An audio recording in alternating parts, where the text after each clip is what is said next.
Bonjour Olivier, Bonjour Nicolas. tu vas bien? Toujours. Parfait. Merci d'avoir accepté notre invitation pour cette vidéo Les grands témoins Wellpack. Go pour un entretien cash et sans langue de bois. Ça ne devrait pas être trop difficile. Bon, peux-tu te présenter d'abord? Olivier Dauvert, 52 ans. Ce que je dis de moi, je suis ingénieur en agriculture de formation. Oui. Donc assez cartésien, même si ça se voit pas toujours, mais c'est-à-dire il y a un socle derrière. Pas totalement idiot sur les problématiques de production. Et puis, je me suis toujours intéressé à l'autre bout de la chaîne, mais c'est finalement une seule et même chaîne, qui est la consommation. Bien sûr. Et donc aujourd'hui, je suis éditeur, petit éditeur. Nous sommes 4, tous associés. Il s'appelle Édition Dauvert, et notre centre d'intérêt unique, voire même obsessionnel, c'est le terrain, le carrelage, le magasin, le commerce et la conso. La moitié du temps, on le voit, et l'autre moitié, en gros, on le raconte. D'accord. Alors, tu es évidemment un des grands spécialistes de la distribution, et notamment de la grande distribution alimentaire. D'où te vient cette passion? Je n'ai pas de point explicatif de ma passion. J'ai un point de départ. Mes parents, qui étaient en profession libérale, ma mère était kiné et mon père tenait le cabinet de ma mère au sens administratif, gestion, voilà, n'avaient pas trop de temps pour les tâches quotidiennes et m'envoyaient faire les courses pour la famille. En l'occurrence, je suis le seul enfant. D'accord. Donc c'était pas non plus une famille nombreuse, évidemment. Bien sûr. Mais je devais avoir 7-8 ans, mais pas après. J'allais avec une petite chariote, c'était un petit village dans le Gers, donc c'est pas une grande ville évidemment, Bien qui sûr. s'appelle l'île Jourdain. Et j'allais faire les courses pour mes parents, pour ma mère en l'occurrence, qui me cochait les produits sur le prospectus, parce que déjà un bon sens. On en reparlera Voilà, des prospectus. sur les prospectus, c'est la promo. Et le supermarché s'appelait Timmy. Certains ne connaissent même plus l'enseigne, ça s'écrivait T-I-M-I-Y, voilà, D'accord. Timmy. Et j'allais au moins toutes les semaines pour faire les courses pour mes parents. Voilà. Donc je sais pas ce qui m'avait donné l'intérêt pour le faire, mais je sais que le point de départ pour voir des magasins, c'était quand même là. Donc 8-9 ans, je pense que en termes d'ancienneté, ça fait une bonne quarantaine d'années de pratique du carrelage. Une grosse quarantaine, ça va. Bien sûr. Alors tu es aujourd'hui un analyste réputé, habitué des plateaux télé et des studios radio. On m'a glissé à l'oreille que tu parles aussi souvent avec Bercy. Mais fondamentalement, tu restes un journaliste de terrain, me semble-t-il. Raconte-nous ta semaine type ou ton mois type. Alors d'ailleurs, on me conteste, enfin certains me contestent par moment l'appellation de journaliste. Ça me fait marrer parce que vu le temps que je passe à voir des choses, à voyager, à le raconter, je sais pas ce qu'il faut faire de plus pour être journaliste. Mais c'est un petit détail. Donc ma semaine, c'est déjà 3 à 4 fois par semaine à minimum, c'est d'être dans le studio de RTL tous les matins à 9h, où je suis avec Julien Courbet pour le quart d'heure pouvoir d'achat. Oui. 1 à 2 fois par semaine, je suis à l'extérieur en duplex pour raconter, ou pour faire des courses, ou pour partager des bons plans dans des magasins. Et puis, une fois que j'ai terminé ce moment-là le matin, le reste du temps, c'est que souvent, je voyage, je pars en province, ou je reste en région parisienne, voir des magasins, ou donner des conférences, ou écrire. Mais voilà. Et donc, dans une même semaine, je peux très bien donc être à Paris évidemment, mais aussi à Toulouse, à Lyon, à Lille ou ailleurs à l'étranger d'ailleurs, puisque je vais souvent à l'étranger, notamment aux États-Unis. Et donc ça nécessite un peu d'organisation. Certainement. Et notamment quand en début d'année, j'ai passé 10 jours aux États-Unis avec mon équipe voir des magasins. D'ailleurs, j'ai fait plein de vidéos, donc c'est totalement public. Gérer les reportages aux États-Unis et le direct tous les matins chez Julien Courbet avec RTL, ça probablement été du sport, parce qu'à 3h du matin à New York pour faire une chronique sur RTL en France, il faut avoir les yeux en face des trous. Absolument. Ouais. Alors, tu avais prédit et popularisé l'expression « un Mars rouge ». Ouais. Tu prévois un septembre vert. Est-ce que tu peux nous éclairer?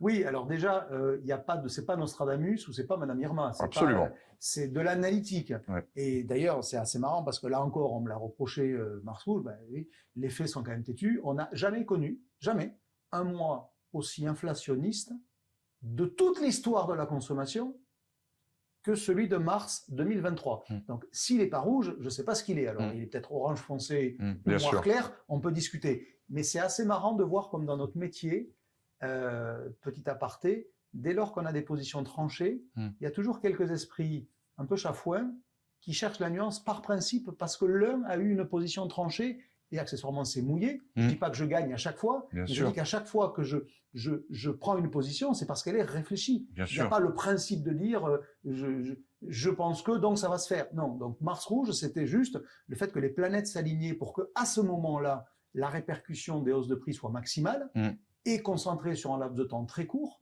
Et bien de la même manière aujourd'hui, les planètes s'alignent pour que les baisses de prix se voient et que moi je suis quasiment certain que septembre sera déflationniste. Alors ça ne veut pas dire que septembre on va revoir les prix d'avant l'Ukraine. Je n'ai pas dit ça non plus, il ne faut pas caricaturer. Bien sûr. Mais les matières premières sont en baisse pour un nombre important d'entre elles, pas toutes, mais un nombre important.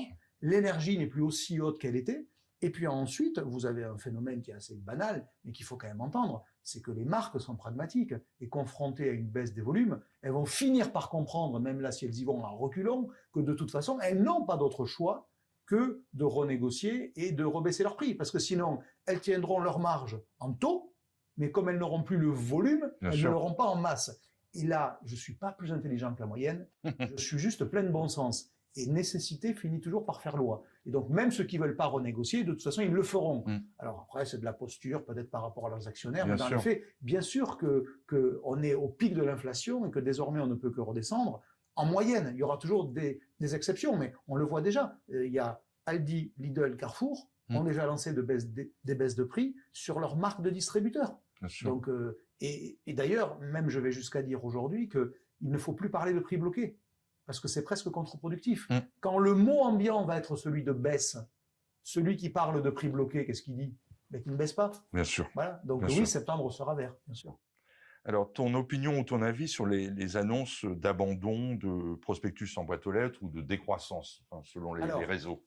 Bon, d'abord, là, pour le coup, j'ai largement contribué à populariser ce sujet-là de la bascule. Bien sûr. Parce que j'ai rencontré très tôt dans l'histoire de ce mouvement que l'on vit, Jean-Claude Pénicaud, qui est l'adhérent Leclerc de Luçon, que j'avais fait parler pour rentrer dans sa tête.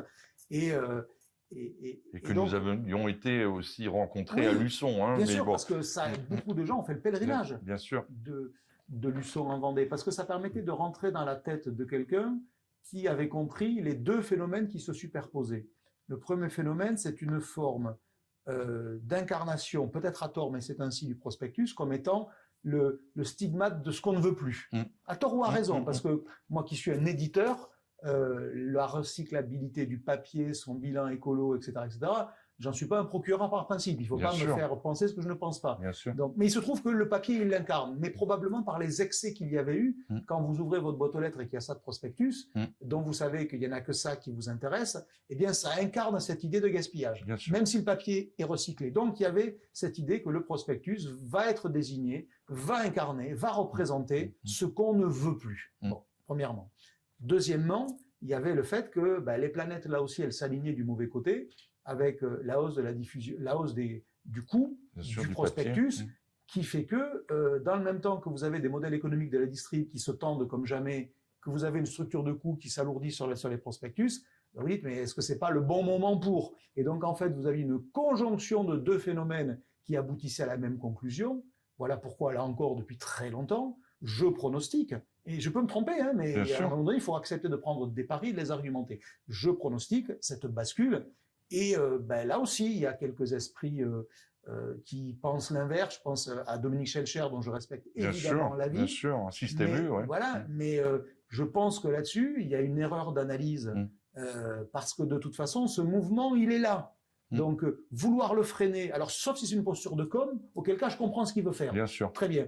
Mais si au fond de lui, il ne voit pas que ce mouvement, il est inéluctable, et que de toute façon, celui qui l'enclenche le premier en sortira le premier, donc avec de l'avance, et que celui qui le freine en sortira le dernier, auquel cas ça pourrait même devenir une erreur. Et d'ailleurs, c'est parfois en contradiction avec ce que font les adhérents U sur le terrain. Absolument. Et dont certains ont du mal à le comprendre. Mais si c'est de la com pour dire nous on est différents, nous on vous protège, je peux l'entendre.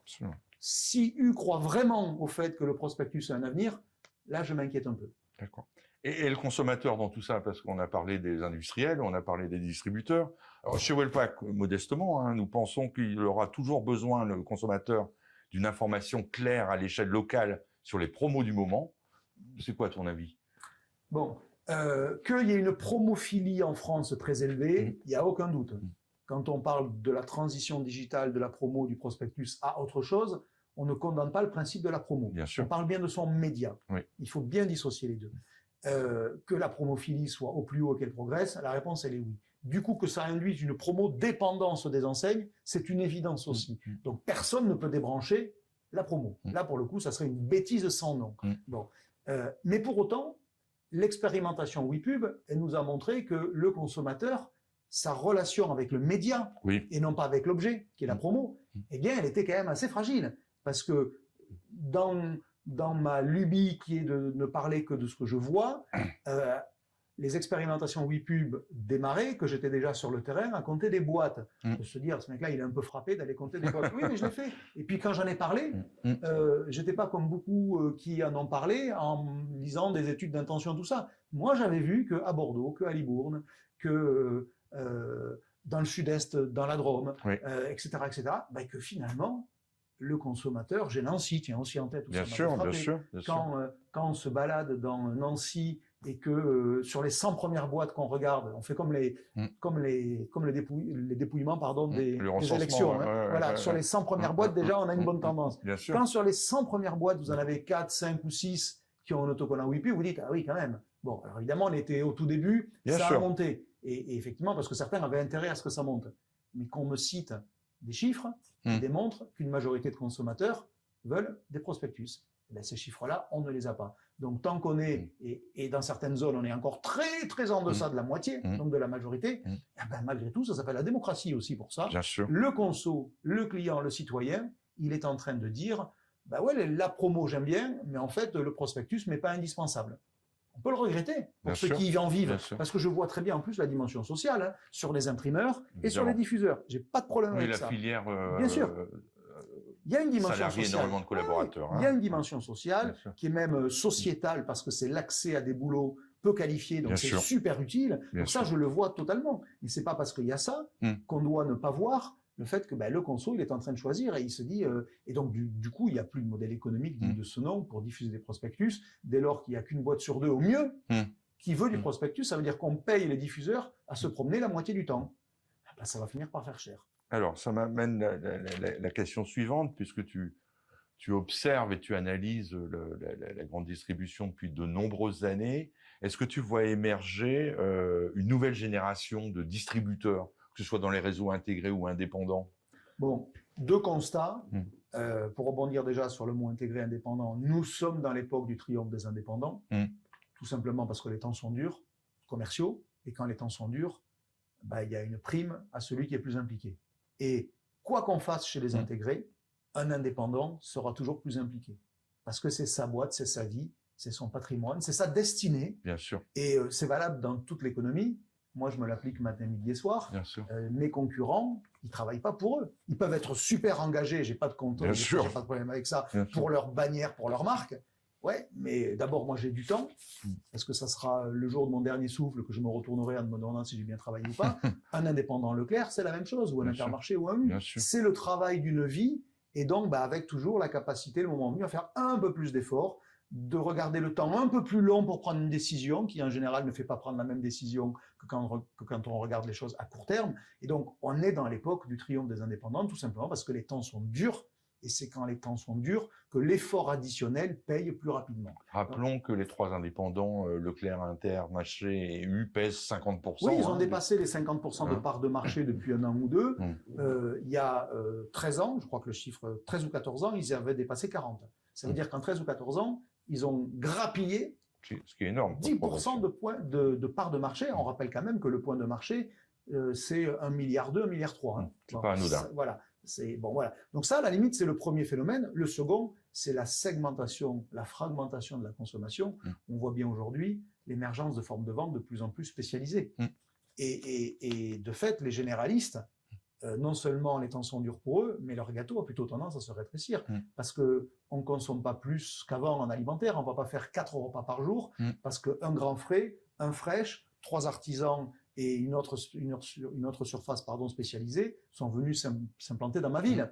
Voilà. Donc le gâteau, il grossit très très très modestement et le nombre de chaises autour de la table ne cesse de croître.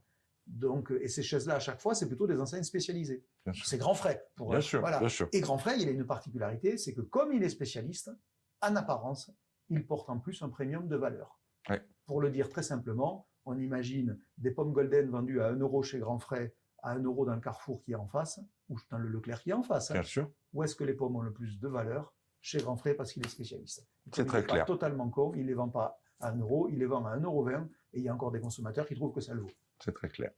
Bon, à présent, quelques questions choisies, empruntées au fameux questionnaire de Proust. Je connais. Hein, voilà. Alors, ton principal défaut?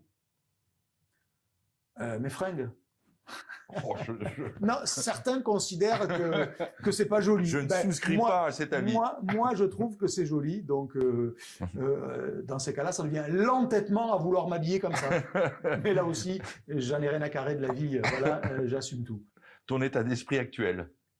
D'une manière générale, extrêmement positif, parce que j'ai une capacité à voir le verre à moitié plein ou le bon côté de la vie, qui est, je pense, assez élevée. Ton rêve de bonheur, c'est pas une question facile forcément, mais... Ah si, c'est très facile. Bon, d'accord. Épouser Madame Dauvert.